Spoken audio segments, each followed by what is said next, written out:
নমস্কাৰ বন্ধুসকল, বহুত দিনৰ মূৰত আপোনালোকৰ সন্মুখলৈ আজি আকৌ এবাৰ আহিছোঁ। বিশেষ ভিডিঅ' চিডিঅ' এনেকৈ দিব পৰা নাছিলোঁ মই।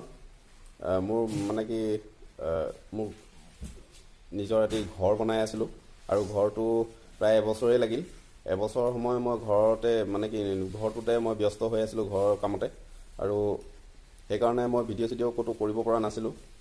আৰু আজি আপোনালোকৰ মাজলৈ এটি ভিডিঅ' আগবঢ়াইছোঁ। আজি আপোনালোকক মই এখন ভাওনা দেখুৱাম। ভাওনাখন আমাৰ গাঁৱতে পাতিছিলে আৰু আমাৰ গাঁৱৰ ৰাইজে পাতিছিলে। আজিকালিতো প্ৰায় ভাওনা বুলি ক'বলৈ নাইকিয়াই হৈ গৈছে। আজি প্ৰজন্মৰ যিখিনি কণ কণ ভাইটি ভণ্টিসকল, ইহঁতেতো ভাওনা বুলি ক'লে কি বুজিয়ে নাপায়। গতিকেলৈ মই আজি আমাৰ গাঁৱতে কৰা ভাওনা এখন আপোনালোকলৈ আগবঢ়াইছোঁ কেইটিমান খণ্ড।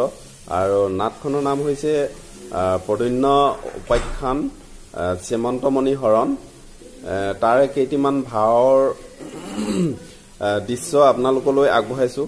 আৰু যদি ভাল পায় তেনেহ'লে মোক কমেণ্ট বক্সত জনাব। আৰু মোৰ চাইটো ভালেই লাগিল।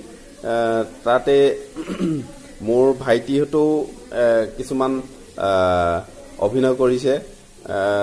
তাকে আপোনালোকলৈ আগবঢ়ালোঁ। আৰু যদি ভাল লাগে কমেণ্ট কৰি জনাব। আৰু মোৰ চেনেলটোত যিসকলে নতুনকৈ আহিছে তেওঁলোকে মোৰ চেনেলটোত ছাবস্ক্ৰাইব কৰিবলৈ নাপাহৰিব। ধন্যবাদ।